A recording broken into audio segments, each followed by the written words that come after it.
C'est non pas dans ses bureaux de l'immeuble Étoile, mais ici en son domicile officiel qu'il avait décidé ce jour-là de prendre la parole.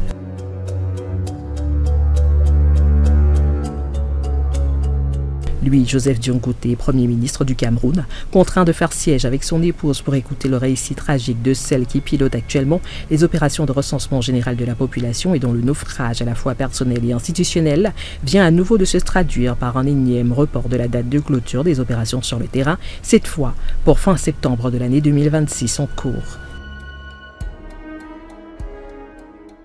Si la population peut nous aider, si la population peut adhérer, nous allons vraiment faire un très bon travail et on pourrait avoir des données fiables. Nous supplions donc la population vraiment d'adhérer. Il y a des gens qui vont refuser, évidemment, dans les zones oranges et les zones rouges. Mais les zones vertes, que les gens vraiment nous aident à avoir une très bonne collaboration. Un recensement général de la population dont tout le monde savait clairement en amont qu'il ne marcherait pas, le Premier ministre plus que toute autre personne en tête, bien que ce dernier se retrouve aujourd'hui obligé de jouer les sapeurs-pompiers de service face à ce qui est désormais établi comme ni plus ni moins déjà qu'un échec cuisant. C'est un devoir citoyen, c'est un devoir patriotique et je ne vois aucune raison pour que les gens hésitent à le faire. Si cela ne se fait pas, nous aurons des chiffres qui ne sont pas réels, qui ne reflètent pas la réalité du Cameroun. Et c'est pour cela que je demande. Nous avons d'ailleurs étendu la période par un acte administratif pour que ce processus aille jusqu'à la fin du mois de juillet.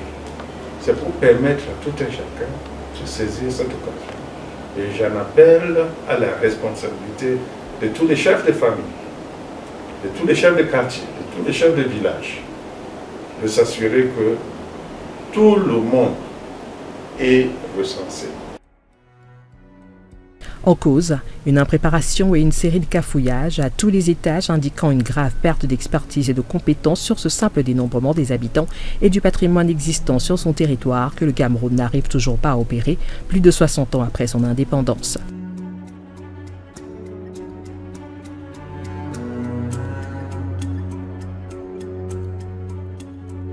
Les contradictions internes du système institutionnel et la sévère crise de liquidité qui frappe le pays atteignent dès lors ici leur sombre apogée, rendant toute coordination et additionnement des forces tout simplement impossible à opérer.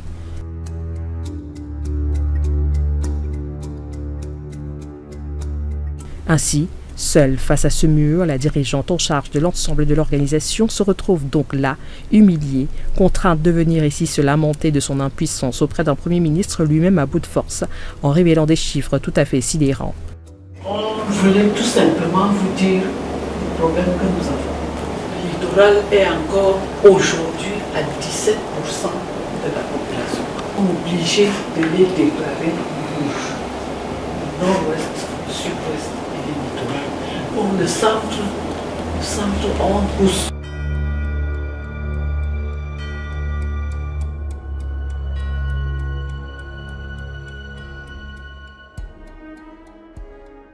« 7% dans la région du littoral et 16% dans celle du centre en ce mois de juin, qui sont étonnamment devenus 60% en fin juillet, sans que personne explique ce soudain engouement de la population. Partout pourtant, des voix d'hommes et de femmes continuent d'exprimer leur surprise au simple fait de savoir cette opération en cours.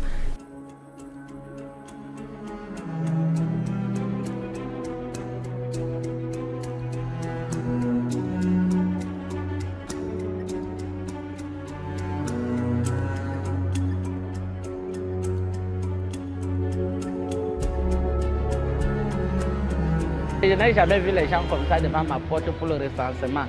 Où ça s'est passé quand, où ça s'est passé où, je ne connais même pas, je ne suis même pas au courant. Ils n'ont pas fait le recensement, je ne suis pas au courant. Quand on les envoie faire le recensement, il y a plus de ça, le recensement là sert même à quoi? Nous n'avons pas été recensés vraiment. Nous n'avons même pas eu connaissance de cela.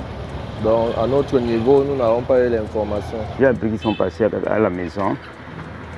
Ils ont cherché à connaître l'effectif, les gens qui habitent la maison. Ils ont même pris les noms. Je suis technicien supérieur d'agriculture. Je vis à Garoua, plus précisément dans l'arrondissement de Garoua 2e. Mais par rapport, n'est-ce pas, au recensement général de la population, je ne sais pas. Bon, c'est vrai, j'ai des informations qu'il y a des agents recenseurs qui sillonnent dans la ville, mais bon, précisément chez moi, personne ne s'est encore présenté. J'ai été recensé à la maison, au niveau de Marouaré. Bon, ils sont passés à la maison, ils ont posé des questions et vraiment j'ai répondu à ces questions, des questions très pertinentes et ils étaient vraiment disponibles, polis et j'étais très content du recensement. Un recensement qui ne peut donc que cheminer vers cette impasse, son leadership politique clair et son partage institutionnel puissant.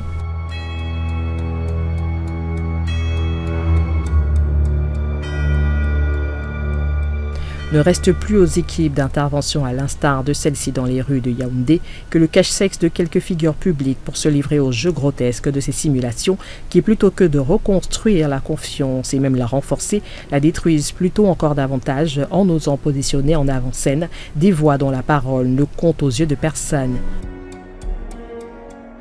Nous avons des activités traditionnelles qui sont les bases sociologiques de la nation. Il est lâche. Comme on compte à peu près 15 000 activités, la sociologique, ce seront des villages avec des chepeurs. Le chepeur traditionnel. Le naufrage est donc non pas seulement celui de l'insuffisance des ressources allouées à l'opération, mais surtout le résultat de la destruction totale de la confiance qui devrait lier les Camerounais, leur espace public et les figures qui le représentent malgré les incantations régulières du principal chef d'orchestre de tout cela. Il semble en effet que nos efforts, aussi louables soient-ils, ne suffiront pas à leur rythme actuel pour que le Cameroun devienne un pays émergent en 2035.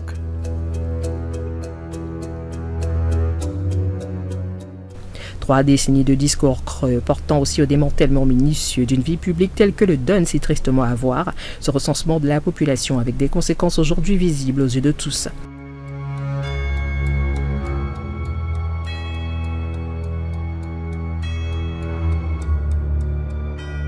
La vive contestation dans la quasi-totalité des villes du pays, des résultats alors proclamés tant par l'organisation de gestion des élections et les CAM que dans la foulée par le Conseil constitutionnel et ayant conduit à la reconduction de l'homme dit du 6 novembre, ils sont pour beaucoup dans l'expression de cette défiance. Les raisons profondes de ce cul-de-sac largement prévisible, mais que le gouvernement a comme souvent décidé d'ignorer, et cela à ses propres périls.